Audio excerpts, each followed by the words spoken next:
आज हम चैप्टर 1 देखेंगे, Indian economy on the eve of independence. First इसमें है agriculture sector. India's economy was basically agrarian. British rule के टाइम जो इंडियन इकोनॉमी थी वो बेसिकली एग्रेरियन थी। जो 85% पॉपुलेशन थी वो एग्रीकल्चर पे ही डिपेंड करती थी।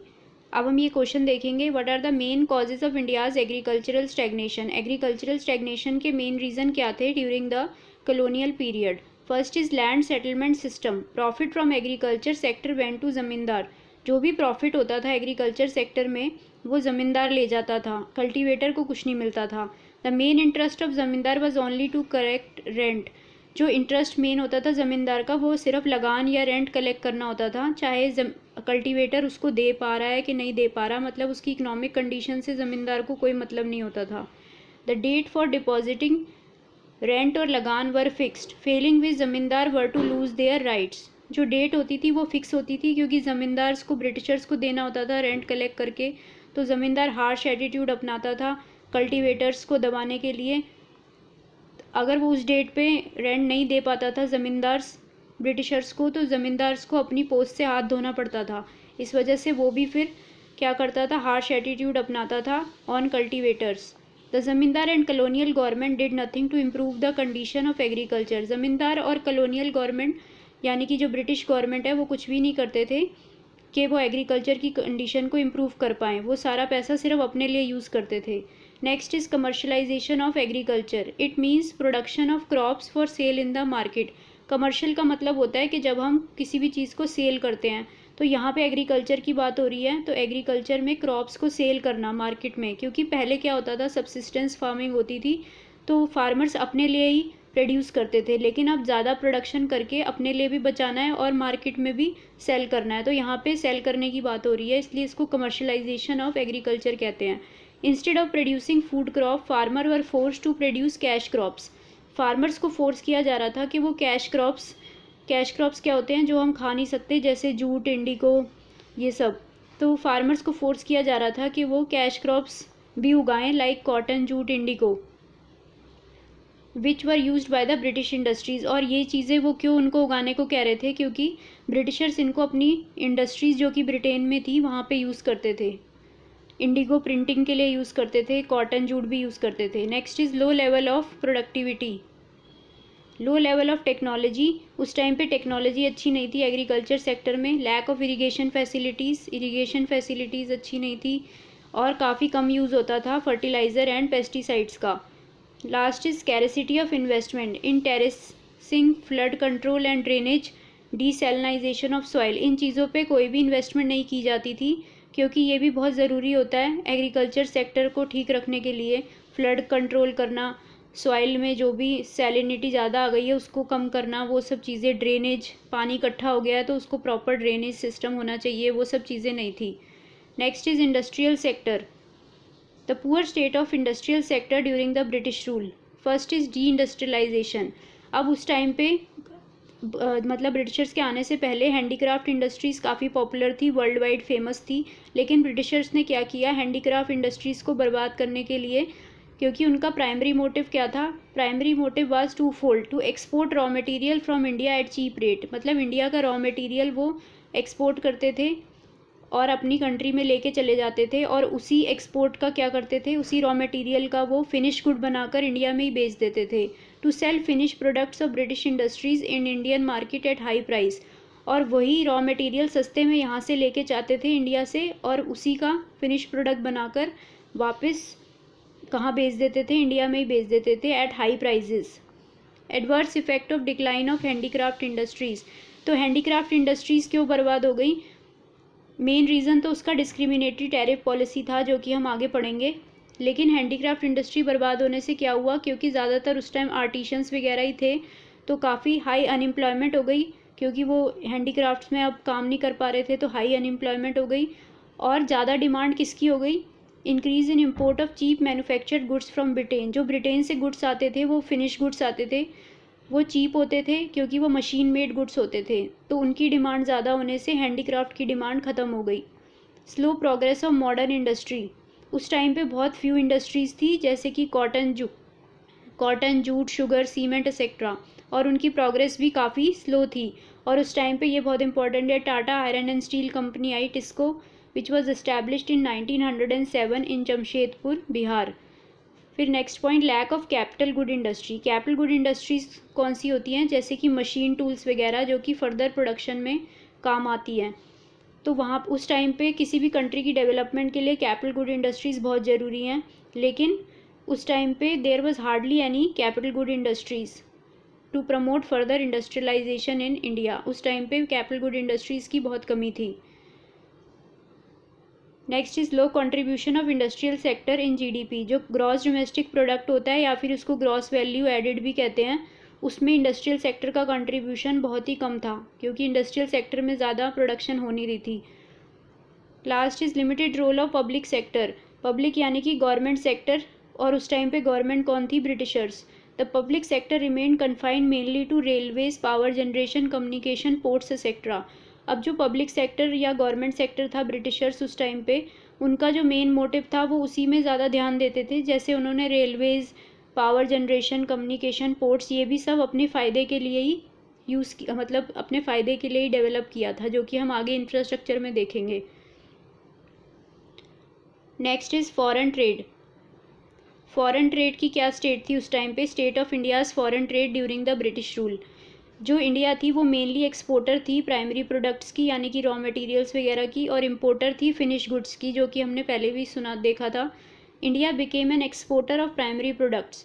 इंडिया क्या एक्सपोर्ट करती थी, raw material, raw silk, raw cotton, sugar वगैरह, और उसी का ब्रिटिशर्स गुड्स बनाकर, फिनिश गुड बनाकर इंडिया में ही बेच देते थे। जैसे कि रॉ सिल्क का कपड़ा बनाकर, कॉटन का कपड़ा बना के, वूलन क्लोथ्स, और कैपिटल गुड्स भी हम कुछ इंपोर्ट करते थे, जैसे कि light machinery from British industries. तो मेनली हम अपना रॉ मटेरियल वहाँ पे ले जाया जा रहा था, ब्रिटिशर्स द्वारा एक्सपोर्ट किया जा रहा था, और क्या इंपोर्ट हो रहा था, ब्रिटिशर्स अपने गुड्स ही यहाँ पे इंडिया में बेच रहे थे। Next is monopoly control of British government over India's export and imports. जो ज़्यादातर फॉरेन ट्रेड था, एक्सपोर्ट इंपोर्ट था, वो ब्रिटिशर्स ने अपनी मोनोपोली बना रखी थी। ज़्यादातर जो ट्रेड था वो रिस्ट्रिक्टेड था टू ब्रिटेन ओनली। तो इंडिया सिर्फ ब्रिटेन के साथ ही ट्रेड कर सकती थी, और उसके अलावा कुछ कंट्रीज़ से भी कर पा रही थी, जैसे कि चाइना, सीलोन जो कि अब श्रीलंका है, पर्शिया जो अब ईरान है। The opening of Suez canal in 1869 further intensified British control over India's foreign trade. अब स्वीज कैनाल आने से क्या हुआ, जो रूट था वो डायरेक्ट हो गया ब्रिटेन और इंडिया का। उस वजह से जो ट्रेडिंग हो रही थी, फॉरेन ट्रेड हो रहा था, वो और ज़्यादा बढ़ गया, क्योंकि पहले घूम के आना पड़ता था अफ्रीका से, लेकिन अब जो है डायरेक्ट रूट होने से, स्वीज कैनाल बनने से इन 1869 और ज़्यादा जो फॉरेन ट्रेड था बढ़ गया। Next is drain of Indian wealth during British rule. या फिर एक क्वेश्चन बन सकता है, what do you understand by the drain of Indian wealth during the colonial period. Drain क्यों हो रहा था, there were huge export surplus. अब एक्सपोर्ट तो किया जा रहा था रॉ मटेरियल वगैरह, तो उससे एक्सपोर्ट सरप्लस भी होगा, क्योंकि जब हम एक्सपोर्ट करते हैं तो हमें पैसा मिलता है, तो एक्सपोर्ट सरप्लस भी हो रहा था। लेकिन वो एक्सपोर्ट सरप्लस भी ब्रिटिशर्स अपने फ़ायदे के लिए यूज़ कर रहे थे। कैसे, to make payment for expenses incurred by an office setup by the colonial government in Britain. जो भी ब्रिटेन के ऑफिस सेटअप थे अपनी कंट्री में, उनकी खुद की कंट्री में, ब्रिटेन में, उसके एक्सपेंसेस के लिए वो उसको यूज़ कर रहे थे। To meet expenses on war fought by British government. जो भी ब्रिटिशर्स वॉर उस टाइम पे लड़ रहे थे उसके एक्सपेंसेस के लिए यूज़ कर रहे थे। या फिर इम्पोर्ट इनविजिबल आइटम्स, तो वो अपने फ़ायदे के लिए यूज़ कर रहे थे, तो हमारी वेल्थ को ड्रेन कर रहे थे, drain of Indian wealth. Next is demographic condition. इसमें कुछ पॉइंट्स हैं जो कि MCQs में आ सकते हैं। The first official census was conducted in the year 1881। 1881 में फर्स्ट ऑफिशियल सेंसस हुआ, जो कि हर 10 साल बाद होने लगा उसके बाद से। अब 1921 का क्या यहाँ पे रेफरेंस है, 1921 को ईयर ऑफ ग्रेट डिवाइड भी कहा जाता है। ऐसा क्यों कहा जाता है, India was in the first stage of demographic transition. The second stage of transition began after 1921। ये देखने को मिला कि 1921 से पहले बहुत ज़्यादा पॉपुलेशन नहीं है, लेकिन 1921 के बाद पॉपुलेशन एकदम से बढ़ गई, इसलिए 1921 को ईयर ऑफ ग्रेट डिवाइड कहा जाता है। फिर उस टाइम पे अगर हम बात करें डेमोग्राफिक कंडीशन की, तो क्या थी, high birth rate and death rate. Birth rate भी बहुत ज़्यादा था और डेथ रेट भी बहुत ज़्यादा था। इस वजह से पॉपुलेशन ज़्यादा नहीं थी, क्योंकि मर भी लोग ज़्यादा रहे थे और पैदा भी ज़्यादा हो रहे थे, तो पॉपुलेशन की जो रेट था वो इतना ज़्यादा नहीं था, पॉपुलेशन भी ज़्यादा नहीं थी। लो literacy rate, overall literacy level was less then 16%। Literacy यानी कि साक्षरता दर जो होता है वो बहुत कम था, ओवरऑल 16% था, और अगर हम फीमेल लिटरेसी लेवल देखें तो वो सिर्फ 7% था।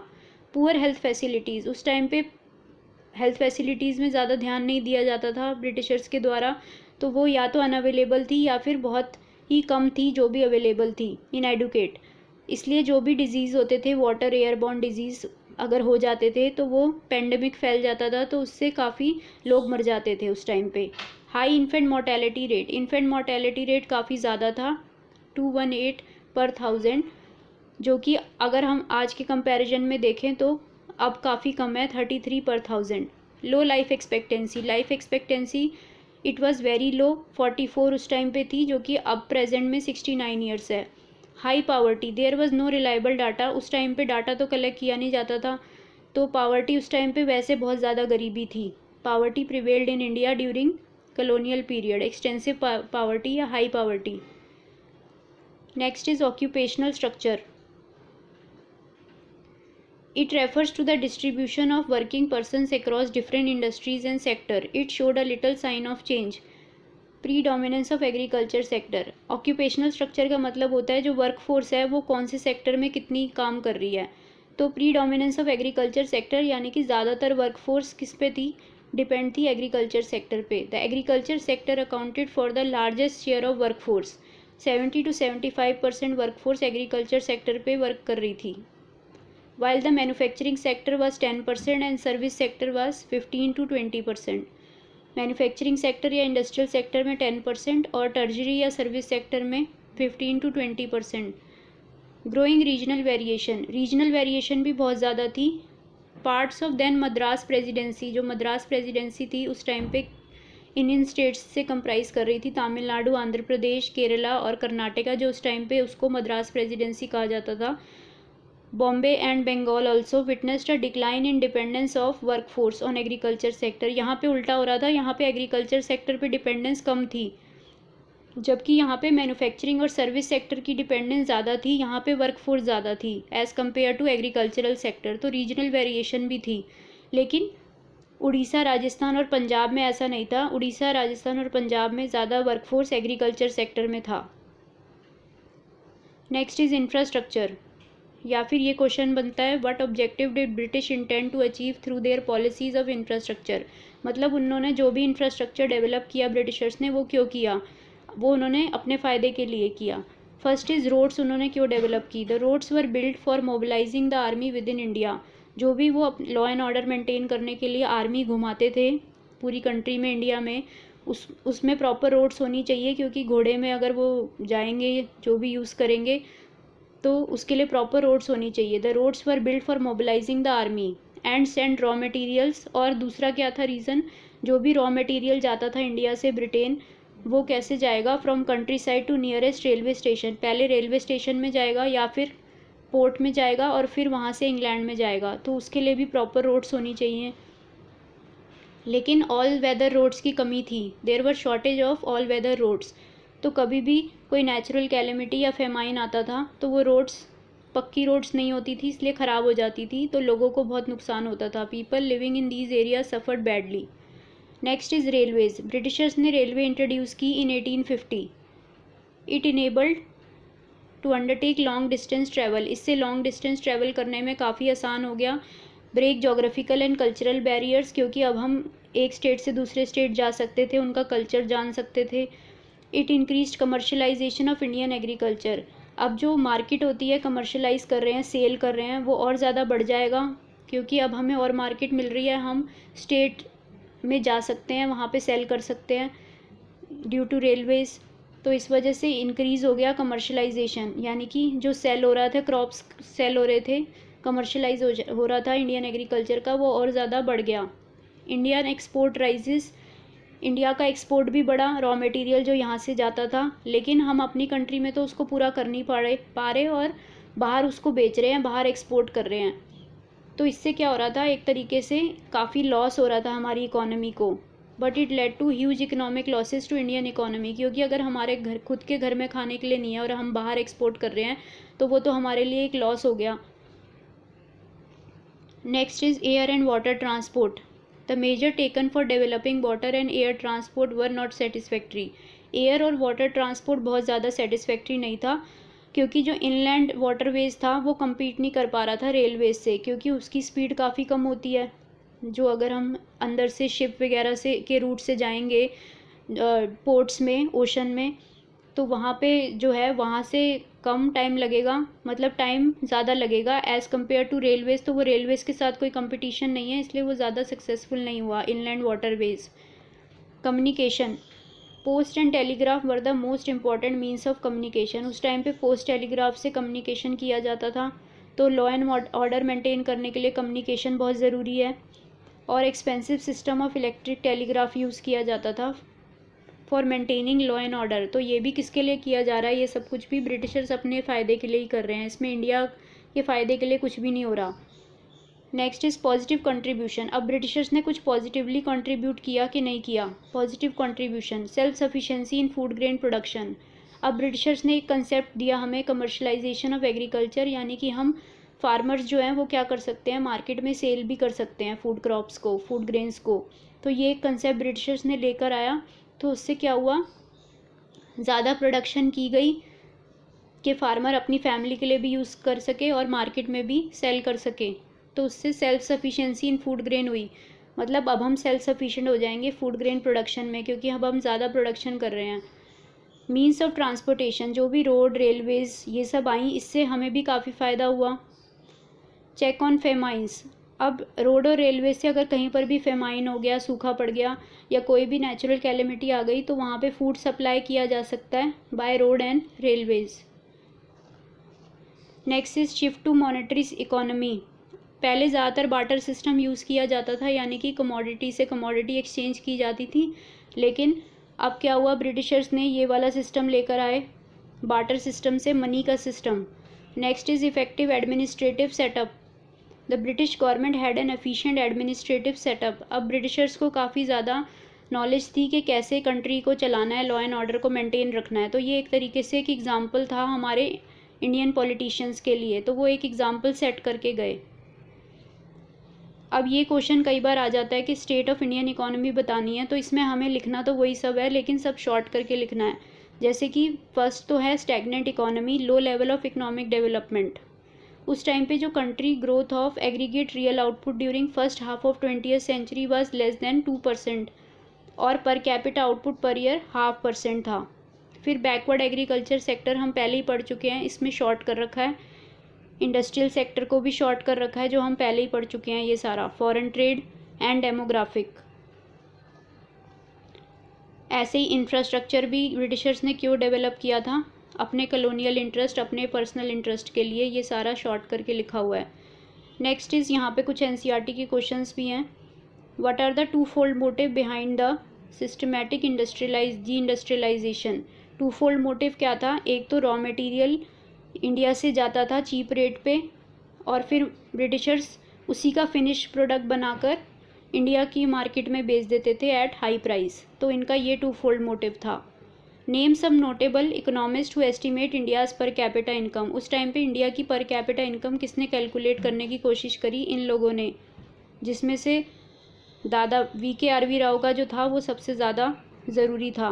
Name some modern industries which were in operation in our country at the time of independence.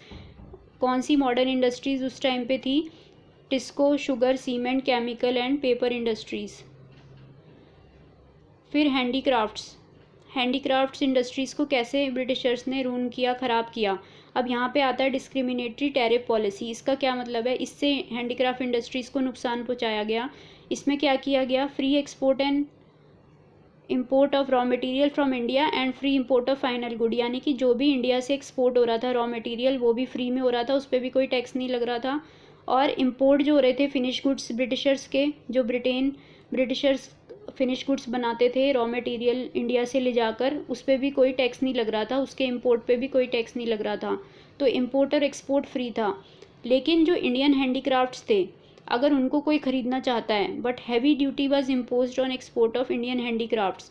लेकिन अगर इंडियन हैंडीक्राफ्ट्स ब्रिटिशर्स ख़रीदना चाहते हैं या कोई ख़रीदना चाहता है तो उस पर काफ़ी हैवी टैक्स लगा दिया गया। तो हैवी टैक्स लगाने से उसकी कॉस्ट बढ़ जाएगी, तो उससे क्या होगा, इंडियन हैंडीक्राफ्ट्स की डिमांड बिल्कुल कम हो गई। तो उन्होंने डिस्क्रिमिनेटरी टैरिफ पॉलिसी से इंडियन हैंडीक्राफ्ट्स को बर्बाद किया। What was the focus of economic policies pursued by colonial government in India. Economic policies जो भी परस्यू की गई कॉलोनियल गवर्नमेंट या ब्रिटिश गवर्नमेंट द्वारा, उसका क्या पर्पस था। Were concern mainly with the protection and promotion of their own economic interest. वो उन्होंने अपने फ़ायदे के लिए सिर्फ किया ब्रिटिशर्स ने, और डेवलपमेंट ऑफ इंडियन इकोनॉमी का उनसे कोई मतलब नहीं था उनको। और इसका जो इम्पैक्ट है वो हमने देखा ही है कि क्या एग्रीकल्चर पे इम्पैक्ट हुआ, इंडस्ट्रियल सेक्टर पे क्या इम्पैक्ट हुआ, फॉरेन ट्रेड पे क्या इम्पैक्ट हुआ।